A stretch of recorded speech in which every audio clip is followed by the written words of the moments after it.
자, 하나님께서 우리에게 하신 말씀은 이사야 41장 8절로 17절까지 있는 말씀입니다. 두려움이 사라질 때까지 기도하라 라고 하는 제목으로 하나님 말씀드리기로 합니다. 지난 2002년 월드컵 국민 노고가 탕생되었는데 그게 뭡니까? 꿈은 이루어진다 라고 하는 것입니다. 모든 꿈이 이루어져서 다 좋은 것은 아니지요. 우리에게는 나쁜 꿈, 악몽도 이루어지는 것은 인생의 최악의 시나리오라는 것입니다. 미래에 대해 우리는 두 가지 반응을 할 수 있어요. 믿음의 사람은 희망의 눈으로 미래를 바라볼 것이고, 믿음이 없는 사람은 두려움과 걱정, 염려의 눈으로 미래를 바라볼 것입니다.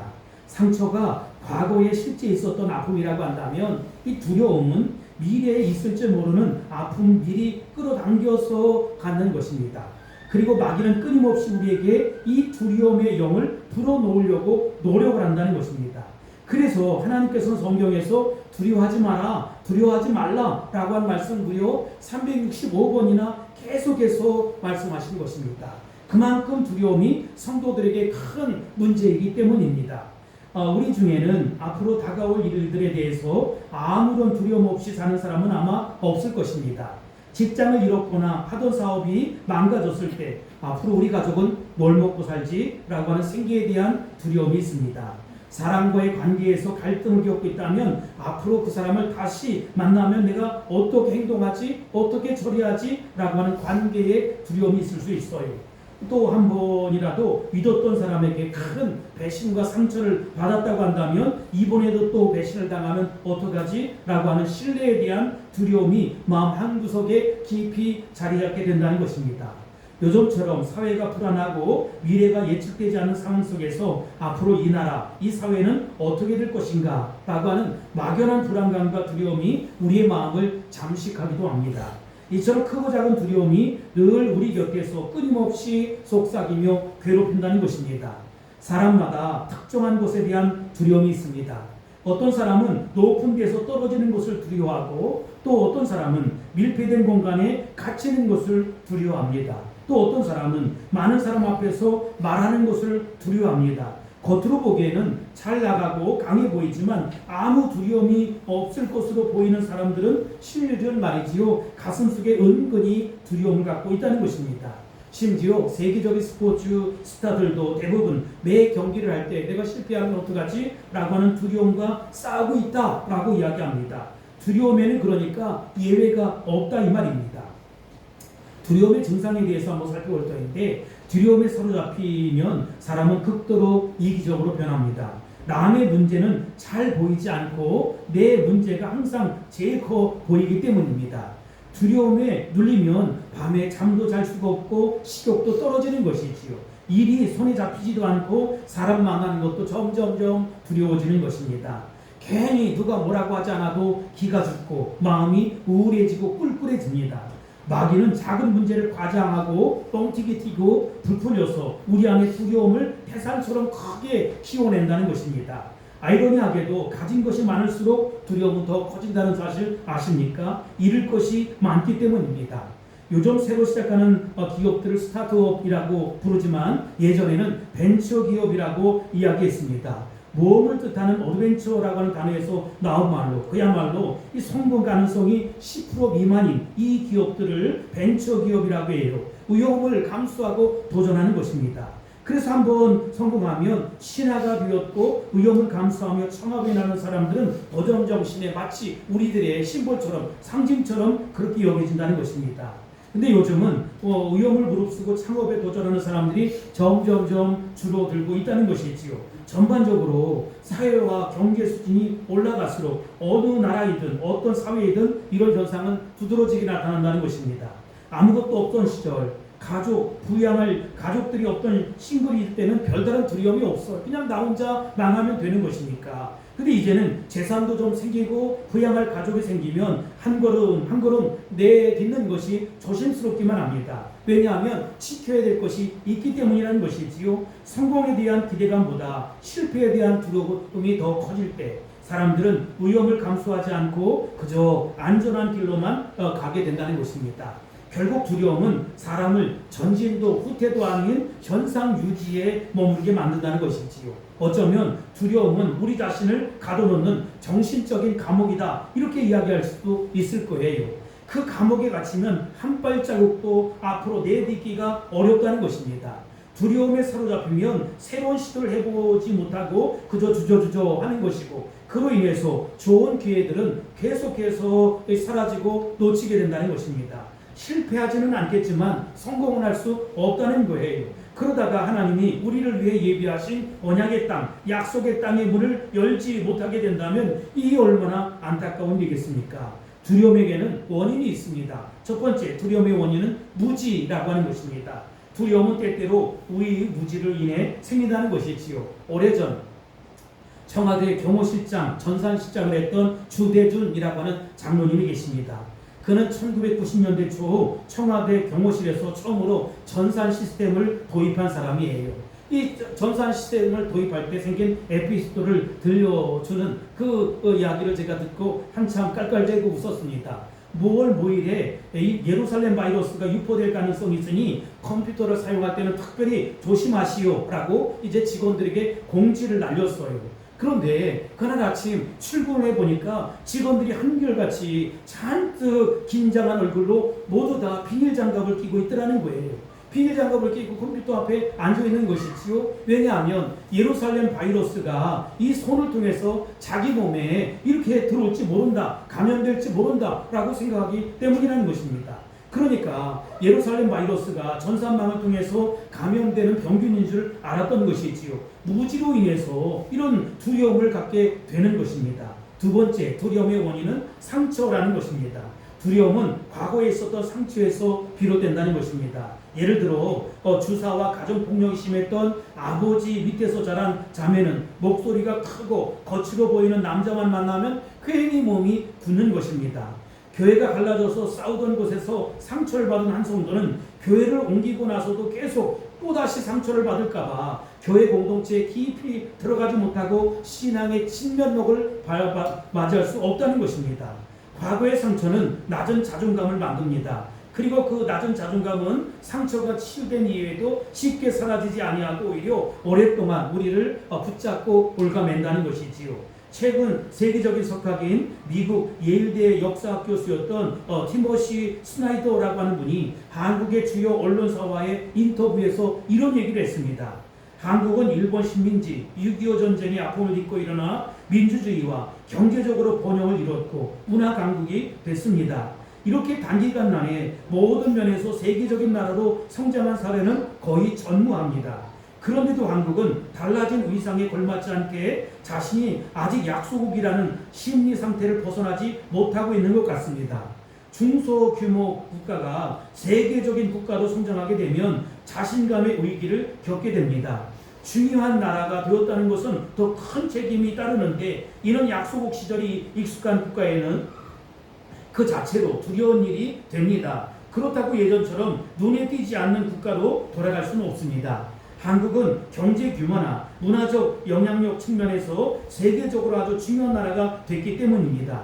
존재감이 너무 커져서 더 이상 다른 나라 뒤에 숨을 수가 없습니다. 이제는 세계를 향해 한국이 추구하는 가치와 비전을 제시할 수 있어야 합니다. 자신감을 가지고 용기를 가져야 합니다. 이런 얘기를 했어요. 나는 스나이더 박사의 생각에 가슴이 푹 찔리는 듯한 느낌을 받게 되었습니다. 그렇습니다. 한국은 이제 세계가 주목하는 중요한 나라, 힘 있는 나라가 되었습니다. 무엇보다도 미국 다음으로 세계에서 가장 많은 선교사를 보내는 거룩한 나라, 제사장의 나라가 되었다는 것입니다. 기독교 신앙은 한 세기 만에 한국을 이토록 위대한 나라로 도약하게 하는 가장 큰 중요한 힘이 되었다는 것입니다. 한국교회가 여러 가지 힘든 시간을 보내기 있고 있지는 있지만 한국교회 성도들이 다시 믿음을 가지고 자신감을 회복해야 하고 두려움을 딛고 일어서야 한다는 것입니다. 그래야 이 나라가 살고 이 민족이 살고 한국교회가 살아난다는 것입니다. 2500년 전 이사야 선지자를 통해서 이스라엘 백성들에게 말씀을 주셨던 하나님이 오늘 우리에게 하나님을 믿는 성도들은 왜 세상 사람들과 다른 차원에서 이 두려움의 문제에 접근해야 하는지, 어떻게 두려움을 이기고 승리할 수 있는지라고 말씀하고 계십니다. 이사야 41장 이 역사적인 배경을 설명해 보자면, 당시는 세계 최강의 나라였던 바벨론이 페르시아에 의해서 멸망을 당했던 때로, 이는 70년 전 나라가 망하고 예루살렘에 포로로 끌려가 학대를 받으며 살던 이스라엘 백성들에게는 꿈같은 소식이 들려왔습니다. 바벨론을 멸망시킨 페르시아의 고레스 왕은 포로로 끌려왔던 이스라엘 백성들이 고향으로 돌아갈 수 있게 해 주었다는 것이지요. 처음에는 이 기쁜 소식이 모두가 환호성을 치게 만들었어요. 그러나 막상 고향으로 돌아가는 그 가슴 속에는 어떻게 살지? 불투명한 미래에 대한 불안감으로 가득 찼다는 것입니다. 빈손으로 돌아가면 어떻게 농사를 짓지? 땅은 제대로 있을까? 우리 식구들은 무엇을 먹고 살지? 우리를 노리고 있는 이방민들의 공격은 어떻게 막을 수 있겠지? 이런저런 두려움에 가슴에 짓눌림이 있었다는 것입니다. 그러나 하나님께서는 그런 이스라엘 백성들에게 너희는 전혀 두려워할 필요가 없다. 너희는 전혀 두려워할 필요가 없다. 라고 말씀하고 계십니다. 그렇다면 무엇 때문에 우리는 전혀 두려워할 필요가 없느냐라고 하는 것이지요. 한 5가지 모습으로 살펴보겠는데, 첫 번째, 하나님이 너희를 택하고 부르셨기 때문에 전혀 두려워할 필요가 없다는 것입니다. 41장 8절 보겠습니다. 시작. 그러나 나의 종 너 이스라엘아, 내가 택한 야곱아, 나의 것 아브라함의 자손아. 아멘. 여기서 말하는 나의 종은 단순히 험한 일을 하는 노예를 이야기하지 않아요.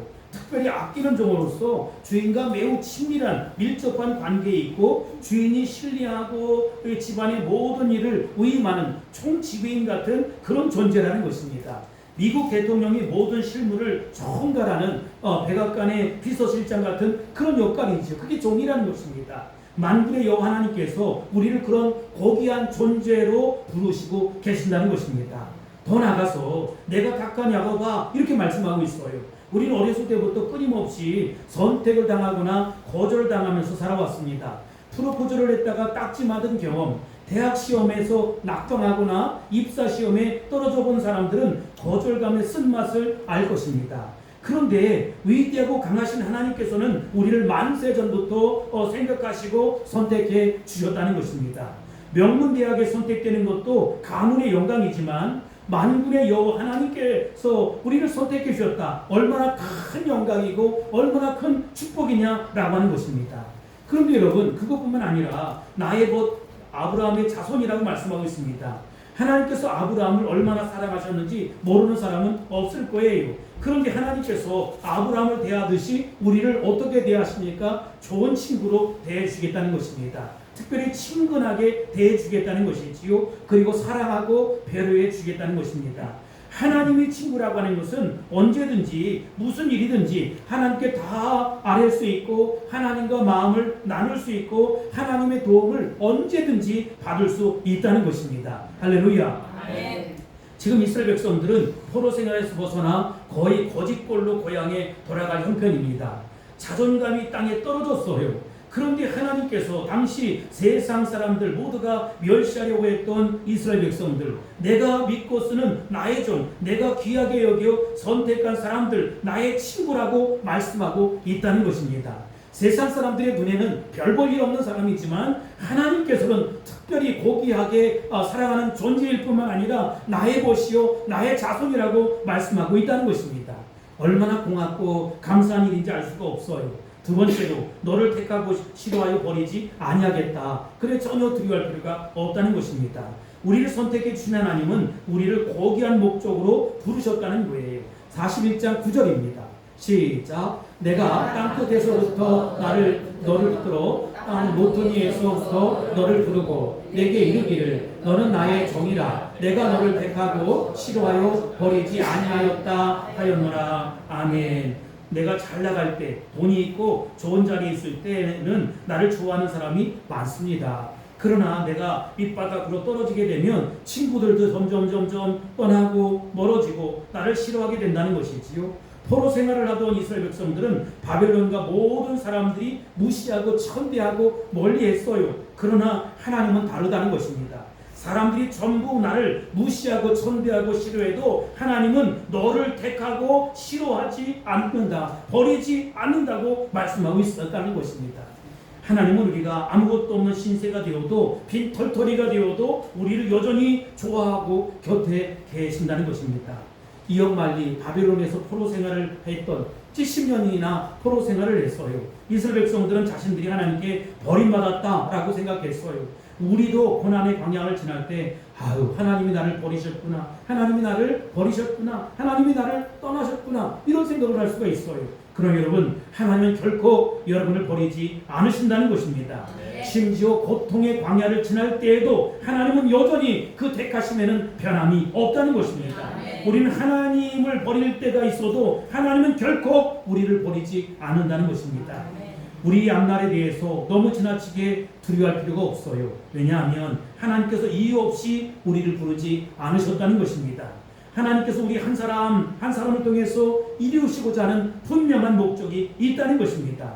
우리 인생이 여기서 그저 맥없이 주저앉거나 깔아앉을 그런 대상이 아니라는 것입니다. 그러니 여러분, 하나님의 은혜를 붙잡고 하나님의 능력을 붙잡고 일어설 수 있게 되길 바랍니다. 네. 두려워하지 마십시오. 세 번째로, 하나님이 우리와 함께 하심으로 전혀 두려워할 필요가 없다는 것입니다. 이사야 41장 10절입니다. 시작. 두려워하지 말라, 내가 너와 함께 하리라. 놀라지 말라, 나는 내 하나님이 됩니다. 내가 너를 굳세게 하리라. 참으로 너를 도와주리라. 참으로 나의 의로운 원소로 너를 붙들리라. 아멘. 우리가 두려워하지 않아도 되는 것은 상황이 갑자기 좋아져서가 아니에요. 문제가 사라져서가 아니에요. 적이 없어서가 아니에요. 문제는 그대로 있어요. 그러나 하나님이 함께 하시기 때문에 우리는 전혀 두려워할 필요가 없다는 것입니다. 나쁜 아이들이, 예를 들어 우리가 골목을 지나는데 나쁜 아이들이 막 이렇게 앞에서 가로막거나 뒤에서 이상한 소리 하면 두려워, 걱정이에요. 어떻게 이 길을 지나가지? 그러나 여러분, 힘센 삼촌이 뒤에서 씩 웃으면서 꼬마의 손을 붙잡고 간다면 얼마나 기쁘겠어요. 얼마나 안심이 되겠어요. 여러분, 두려워할 필요가 없다는 것입니다. 홀로 걸어가는 인생은 두려움의 연속이지만 하나님이 나와 함께하는 인생은 담대함과 평안함이 언제나 있다는 것입니다. 성경은 뭐라고 이야기합니까? 놀라지 말라, 나는 내 하나님이 됨이라, 이렇게 말씀하고 있어요. 놀랄 일이 없어서가 아니에요. 놀랄 일이 분명히 있는데 그 하나님이 누구 하나님이냐? 나의 하나님이에요. 목사님만의 하나님이 아니고 누구누구의 하나님이 아니고 나의 하나님이 돼 주신다는 것입니다. 그 하나님이 어떤 하나님이냐? 전지전능하신 하나님이라는 것입니다. 어떤 일이 일어나도 해결해 주실 것이고 어떤 문제가 있어도 해결해 주신다는 것입니다. 그러니 내가 미래를 어떻게 될까 예측하고 머리를 싸맬 필요가 없어요. 어떤 미래가 와도 하나님 아버지께서 나와 함께 해주신다면 능히 이기기도 남을 것이고 승리하고도 남음이 있다는 것입니다. 구체적으로 하나님이 나와 함께 하신다는 것이 어떤 의미가 있을까? 세 가지로 한번 얘기해 볼게요. 첫 번째로, 내가 너를 굳세게 하리라, 이렇게 말씀하고 있어요. 영어 성경에 보니까 내가 내게 힘을 주리라, 이렇게 되어 있습니다. 어떤 시련에도 흔들리지 않고 버틸 힘, 견뎌낼 수 있는 힘을 하나님 아버지께서 허락해 준다는 것입니다. 너무 힘들어서 더 이상 못 가겠다 라고 할 때가 있어요. 이때에도 여러분, 우리가 해야 할 일은 포기하고 낙심하는 것이 아니라 하나님 앞에 믿음으로 부르짖어야 한다는 것입니다. 그러면 하나님 아버지께서 알 수 없는 영적인 힘을 우리에게 부어 주신다는 것입니다. 그래서 하루하루를 버틸 수 있는 그 은혜를 허락해 준다는 것입니다. 인생은 장거리 경주입니다.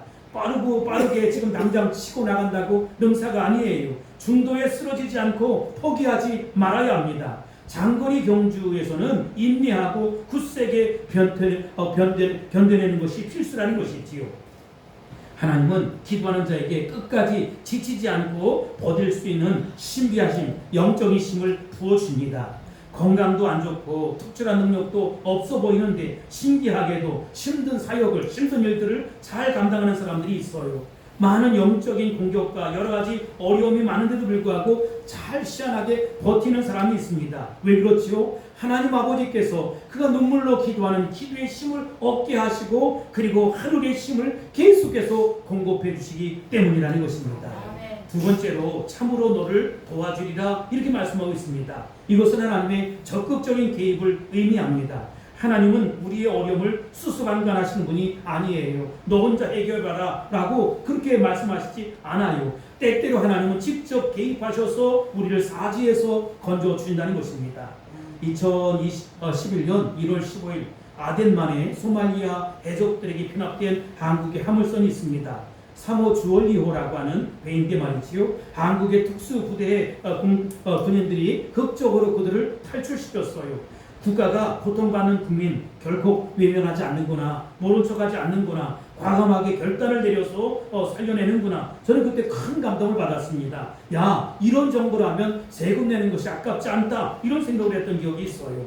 우리가 위기에 봉착했을 때 하나님께서는 그보다 훨씬 더 적극적인 모습으로 우리를 구원해 주시고 살려주시고 도와주시고 함께해 주신다는 것입니다. 아멘. 나사렛 예수의 탄생과 십자가의 죽음과 부활도 영적인 전쟁에서 엄청난 구출작전 아니겠습니까? 여러분, 그러니 구원자 되신 그 주님, 이 온 인류를 구원하신 그 주님이 왜 저와 여러분의 문제를 해결해 주시지 않겠어요? 우리를 도와주시길 원하신다는 것입니다. 그러니 참으로 너를 도와주리라 라고 하는 말씀을 굳게 붙잡을 수 있게 되길 바랍니다. 네. 세 번째로 나의 의로운 오른손으로 너를 붙들리라 이렇게 말씀하고 있습니다. 오른손은 하나님의 능력의 손을 의미합니다. 하나님의 강한 손을 의미합니다. 하나님께서 전력을 다해 주시겠다는 것입니다. 그래서 하나님이 붙들고 있는 사람은 어떤 시련의 비바람이 찾아와도 넘어지지 않고 쓰러지지 않고 능력의 오른손으로 붙들어 주셔서 승리하게 만든다는 것입니다. 하나님의 손은 뿐만 아니라 의롭다는 것이지요. 거룩하고 정의롭다는 것입니다. 하나님의 의로운 손이 여러분 불의한 자, 사특한 자들에게서 우리를 구출해내 주신다는 것입니다. 내가 이렇게 바보같이 살아, 등신같이 살아, 그저 예수 믿는다고 손해보고 그냥 어려움만 당하고 그런 얘기 하지 마세요. 여러분이 그렇게 믿음으로 살아가고 성결하게 살아가고 거룩하게 살아가는 것 하나님이 아신다는 것입니다. 아시고 가장 필요한 때에 가장 뜨겁게 역사해 주실 것입니다. 그러니 믿음으로 결단하고 믿음으로 나아갈 수 있게 되길 바랍니다. 저는 이사야 41장에서 빼놓지 않아야 될 포인트가 여기 있다고 생각해요. 41장 10절에 보면 뭐라고 얘기하거든요. 내가 너와 함께함이라 이렇게 말씀하고 있습니다. 내가 너를 굳세게 하리라. 너를 도와주리라. 나의 의로운 원소로 너를 붙들리라 이렇게 말씀하고 있어요. 이 말씀은 모든 성도들이 다 좋아합니다. 하나님이 이렇게나 철석같이 내 편이 되어주신다고 얼마나 좋습니까? 그러나 여러분, 이것이 모든 사람에게 해당되는 말은 아니에요. 하나님이 내 편이 되어주시길 원한다면 내가 먼저 하나님 편에 서 있어야 한다는 것입니다. 그저 거룩하게 살아가고 성결하게 살아가고 철저하게 회개하고 나의 깨어짐, 부서짐이 필요하다는 것입니다. 회개하지 아니하고 자꾸 도와달라고 하면 여러분 말이 안 돼요. 자꾸 여러분 이것저것 하나님의 힘을 빌려달라고 하면 안 된다는 것이지요. 더러운 컵에 물을 부으면 계속 더러워지기 때문에 주님은 나의 거룩을 원하시고 정결함을 원하신다는 것입니다. 주님의 도우심을 요청하기 원하시니까 먼저 하나님 앞에 서길 바라고 거룩하게 살아갈 수 있게 되길 바랍니다. 네 번째로 하나님이 우리에게 말씀하시는 것이기 때문에 전혀 두려워할 필요가 없다. 우리 안에 두려움이 끊임없이 커지는 이유는 우리가 세상 소리를 너무 크게 듣는 거예요. 기도 시간에 기도하는 시간보다 말씀을 듣는 시간보다 말씀을 읽는 시간보다 세상 주변 사람들의 이야기가 더 자주 들리는 거예요. 그저 유튜브를 듣고 그 TV에서 갖가지 세상의 소식을 다 듣는 거예요. 여러분, 세상의 모든 목사님들을 포함해서 대부분의 사람들이 부정적인 얘기만 하는 거예요. 당장 세상이 끝장날 것 같아요. 대한민국이 망할 것 같아요. 뉴스도 보고 유튜브를 봐도 다 그런 거예요. 그러다 보니까 나도 모르게 오염이 되어가지고 내 귀가 마음이 오염이 돼가지고 늘 부정적이에요. 당장 대한민국이 망할 것 같고 한국교회가 무너질 것 같고 가정이 다 없어질 것 같고 사람들이 다 사라질 것 같고 모든 사람들이 다 범죄자가 될 것만 같은 거예요. 그러다 보니까 나도 그 가스라이팅에 그냥 오염이 되어서 두려움에 벌벌 떨고 살아가는 것이지요. 확고한 신념이 없고 뜨거운 믿음이 없으면 이런 게 맞는 건가 저런 게 맞는 건가 계속 이렇게 저렇게 흔들린다는 것입니다. 그 정도에서 그렇지만 천만다행이게요. 최근에 한국 기독교 신문에서 어느 신문에서 이게 무속인으로 살다가 이제 주님 앞에 돌아온 한 집사님의 간증을 실었어요. 그런데 여러분 그가 이렇게 이야기하는 거예요. 그가 무속인 시절 자신을 찾아온 손님의 40%가 크리스찬이었다는 것입니다. 그 집사님 말에 따르면 크리스찬이 점집을 찾는 이유는 미래에 대한 불안해서 건강, 가족의 건강 문제, 자녀 문제 등등 이런 것 때문에 점을 보러 온다는 것입니다. 무속인을 찾아온다는 것입니다. 하나님을 믿는다고 하면서 왜 귀신에게 그렇게 운명을 맡기느냐 되레 그렇게 반문하는 소리를 들었습니다. 여러분 하나님 외에 다른 신에게 그냥 마음을 뺏기는 거예요. 심지어 그는 이렇게 이야기합니다. 악한 영의 존재를 인정하는 것이다. 무속인을 찾는 것은 그들에게 의지해서는 안 된다. 유일신이신 하나님만 믿고 우리의 생각과 마음을 지켜야 된다라고 이야기하는 거예요. 그래서 이분은 이렇게 재미로 보는 사주풀이도 하지 마라. 타로도 예외일 수가 없다. 무속인의 근원은 이 모든 것들은 악한 영에서 심이 나온다는 것입니다. 그는 사주풀이의 기본이 되는 역학은 하늘의 기운을 받는다 이렇게 이야기하면서 단순한 역학이 아니라 어둠의 영이 역술가의 입을 통해서 말하는 것이다. 타로도 마찬가지다. 귀신의 목소리를 듣지 마라 라고 이야기하는 것입니다. 여러분 우리는 하나님을 의지하는 예수 닮은 하나님의 사람입니다. 마음을 지키고 생각을 지킬 수 있어야 한다는 것입니다. 두려움이 몰려올 때는 여러분 엎드려서 위대하고 강하신 주님을 의지할 수 있게 되길 바랍니다. 문제보다 크시고 내 사건보다 크시고 내 사정보다 크시고 나의 질병보다 더 크신 주님의 음성을 들을 수 있어야 한다는 것입니다. 세상에 마음 뺏기지 말고 세상의 TV 소리에 유튜브에 마음을 뺏기지 않을 수 있게 되길 바랍니다. 하나님의 음성을 집중할 수 있게 되길 바랍니다. 이사야 41장 13절에 보면 이는 나 여호와 너의 하나님이 내 오른손을 붙들고 내게 이르기를 두려워하지 말라 내가 너를 어떻게 해요? 도우리라 이렇게 말씀하고 있습니다. 이사야 41장 13절이에요. 내가 너를 도와준다는 것입니다. 여기서 내게 이르기를 내게 말씀하신다 이런 뜻입니다. 세상의 그 무엇과도 비교할 수 없는 강하신 하나님께서 능력의 오른손으로 우리를 붙들어요. 두려워하지 마세요. 내가 시의원, 구의원 빽이 없어도 괜찮아요. 국회의원, 대통령 빽이 없어도 괜찮아요. 그보다 훨씬 더 강하고 위대하신 우리 주님이 계시다는 것입니다. 그 주님이 말씀하시지요. 내가 너를 도우리라. 내가 너를 도와줄 거다. 그러니 여러분 악마의 그 비웃음에 악마의 속삭임에 마음 뺏기지 마세요. 세상의 여러 사람들의 가스라이팅에 당하지 마세요. 두려워하지 마라 라고 말씀하시는 주의 음성 들을 수 있게 되길 바랍니다. 저는 오늘 말씀을 준비하다가 눈물이 왈칵 나더라고요. 우리 주님께서 두려워하지 말라고 말씀하시는구나. 하나님 말씀은 공수표가 없어요. 세상 사람들은 여기 공수표를 막 나게 거예요. 내가 이렇게 해주겠다 저렇게 해주겠다 이렇게 해주겠다 저렇게 해주겠다. 사람의 소리가 많으면 많을수록 그런데 공수표이기 때문에 절망하게 되고 두려워하게 된다는 것이지요. 그러나 하나님의 음성을 한번 듣고 나면 먹구름이 거치듯 두려움과 절망이 쏙 사라진다는 것입니다. 그래서 말씀을 많이 읽고 말씀을 많이 듣고 항상 기도에 힘써야 한다는 것입니다. 항상 하나님의 음성을 사람의 소리보다 훨씬 더 많이 들을 수 있게 되길 바랍니다. 이사야 51장 7절을 봅시다. 시작. 의를 아는 자들아 마음에 내 율법이 있는 백성들아 너희는 내게 듣고 그의 비방을 두려워하지 말라. 그들의 비방에 놀라지 말라. 아멘. 하나님 말씀을 듣는 것은 여러분 우리에게 분별력을 주는 거예요. 모든 두려움이 다 나쁜 것은 아니지요.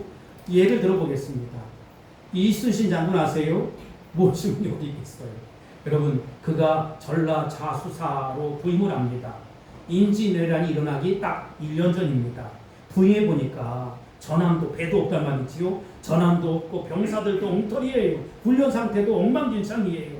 그런데 보니까 일본이 당장 쳐들어오면 큰일 나게 생겼어요. 그래서 이순신 장군은 여러 가지 정황을 미뤄보아서 일본의 대규모 침략이 예상된다, 임박되었다. 그렇게 마음 먹고 딱 1년 전부터 전함을 건조하고 병사들을 훈련시키기 시작했어요. 그 결과가 뭐냐? 우리가 잘 아는 대로 명량에서 뇌량에서 다 놀라운 승리를 거뒀다는 것입니다. 올바른 두려움은 때로는 재앙으로부터 사람을 건져주기도 하지요. 그렇습니다. 무용기와 무모함은 달라요. 우리가 하나님 말씀을 계속 듣고 무모함이 아닌 올바른 용기를 가질 수 있어야 된다는 것입니다. 다섯 번째로 하나님이 우리의 기도에 응답해 주시기 때문에 우리는 전혀 두려워할 필요가 없다는 것입니다. 이사야 41장 17절입니다. 시작. 가련하고 가난한 자가 물을 구하되 물이 없어서 갈증으로 그들의 혀가 마를 때에 나 여호와가 그들에게 응답하겠고 나 이스라엘의 하나님이 그들을 버리지 아니할 것이라. 아멘. 여기 가련하고 가난한 자가 누굽니까? 기본 생활도 되지 않은 사람들이에요.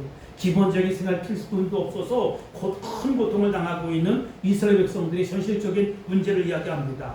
자기 땅에서 추방되어서 포로 생활을 하는 그 가련한 상태, 마치 광야에서 물을 얻지 못해서 서서히 목말라 죽어가는 그런 상태를 의미합니다. 그러나 이스라엘 백성들이 기적같은 소망의 약속이 주어지는 것이지요. 뭐라고 얘기했느냐? 나 여호와가 그들에게 어떻게 해요? 응답하겠고. 이 응답한다는 말은 뭐예요? 귀를 기울인다, 기울여 듣는다, 이런 뜻이에요. 갈증으로 죽어가는 자도 여러분 마음의 심령을 일으켜서 기도할 수 있게 되길 바랍니다. 하나님 앞에 도움을 요청할 수 있게 되길 바랍니다. 하나님, 내 사정이 이래요, 내 형편이 이래요 하고 여러분 죽어가는 그 갈증 속에서도 하나님 앞에 도우심을 요청할 수 있게 되길 바랍니다. 그러면 하나님이 뭐라고 말씀하셨지요? 내가 너에게 응답해 주겠다는 것입니다. 너를 주목해 보겠다는 것입니다. 때때로 성도들과 교제를 하거나 신방을 하다 보면 내가 특별히 무슨 문제를 해결해 준 것도 아닌데, 아니면 얘기만 들어준 것인데도 어떤 마음에 확신을 가지게 되고 마음이 정말 일어서는 모습을 봐요.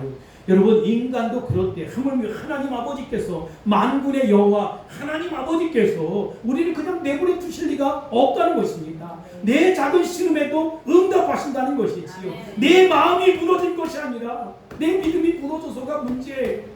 내 마음이 무너지면 여러분, 그 사탄 마귀가 와서 그냥 그래 넌 안 돼, 너 같은 건 필요 없어라고 이야기하지만 내 믿음을 일으켜 세울 수 있어야 된다는 것입니다. 내 작은 시름에도 응답하시는 주님, 나의 기도에 응답해 주옵소서 하고 끝까지 믿음으로 밀어붙일 수 있게 되길 바랍니다. 기도로 밀어붙일 수 있게 되길 바랍니다. 응답받을 때까지, 해결받을 때까지, 역사해질 때까지, 치료해질 때까지, 도와줄 때까지 내 심령을 일으켜서 믿음으로 살아갈 수 있게 되길 바랍니다. 여기 응답하겠고, 응답한다는 말은 해결해 주신다, 이런 뜻 아니겠습니까? 그런데 여러분, 하나님의 도우심을 받는 마음이 있어요. 가난한 마음이 되어야 한다는 것이지요. 겸손한 마음이 되어야 한다라고 하는 것입니다. 2000년 전 가버나움에 수많은 사람들이 있었어요. 이 여인은 혈류증을 앓았던 그런 여인입니다. 유세비우스라고 하는 교부에 의하면 그 자궁암이 일종을 앓았던 거예요. 무려 12년을 자궁암을 앓았던 것이지요. 그런데 많은 의원을 찾아갔어요. 좋다는 그런 사람들은 다 찾아갔어요. 약도 먹어보고 치료도 받았지만 아무 일도 할 수가 없었어요. 그런데 여러분, 이 여인이 결국 가련한 여인이, 가난한 여인이 물을 구하듯이 생명을 걸고 누구를 만났습니까? 예수님을 만났어요. 에이, 오늘만 날인가? 다음 주에도 있는데 뭘? 여러분, 오늘만 날이다, 이런 마음 가지고 간절히 기도하셔야 합니다. 오늘만 날이다 라는 마음으로 하나님 앞에 예배할 수 있어야 된다는 것입니다. 내가 은혜 받지 못하면, 기도 응답 받지 못하면, 하나님 앞에 해결받지 못하면 나는 한시도 물러설 수 없습니다. 나의 희망은 우리 주님께 있습니다. 나의 응답은 우리 주님께 있습니다. 나의 치유는 우리 주님께 있습니다. 나의 회복은 우리 주님께 있습니다. 나에게 응답해 주옵소서, 도와주옵소서라고 하면서 주님 앞에 나갈 수 있게 되길 바랍니다. 우리가 기억하는 성경 속 믿음의 영웅들의 이야기는 어떻게 될지 모르는 불확실성 속에서도 오로지 경건한 믿음으로, 전진하는 믿음으로 나아갔다는 것입니다. 그들이 여러분 한 번도 실패하지 않았나요? 그러지 않았다는 것입니다. 여러 가지 실패의 경험들이 있었지만 실패하지 않으려고 하는 마음, 그래서 안전한 꽃길을 가지 않았어요.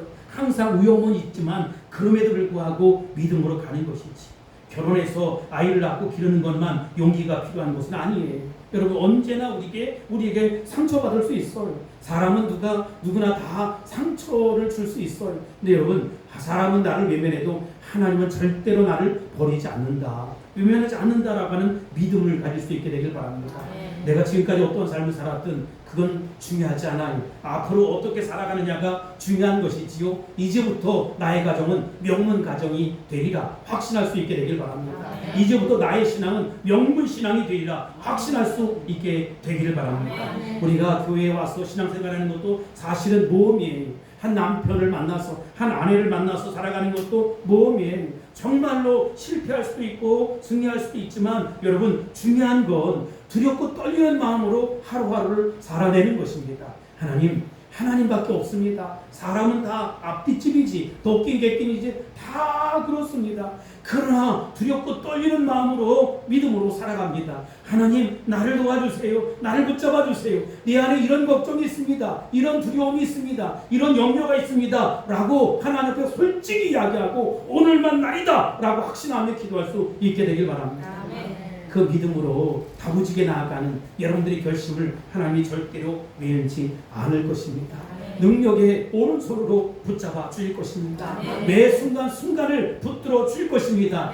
그러니 여러분 마음이 무너지지 말고 믿음을 일으켜 세워서 쉼없이 기도하며 승리를 자아내는 저와 여러분이 다 될 수 있기를 주의 이름으로 축복합니다. 오로지 우리가 사임은 하나님 아버지가 부으시는 힘입니다. 우리가 그 힘을 받으려면 하나님 앞에 엎드려져 기도할 수 있어야 된다는 것입니다. 기도하며 승리하는 우리 모두가 될 수 있기를 주의 이름으로 축복합니다. 축원합니다. 선포합니다. 할렐루야. 기도하겠습니다. 고마우신 아버지 하나님 감사합니다. 영광받아 주옵소서. 주님 다시 만날 때까지 우리가 끝까지 믿음을 일으켜 세우며 나아가겠습니다. 두려움이 사라질 때까지 기도하며 승리하겠습니다. 역사해 주옵소서. 사랑이 많으신 예수님의 이름으로 하더니 기도합니다. 아멘.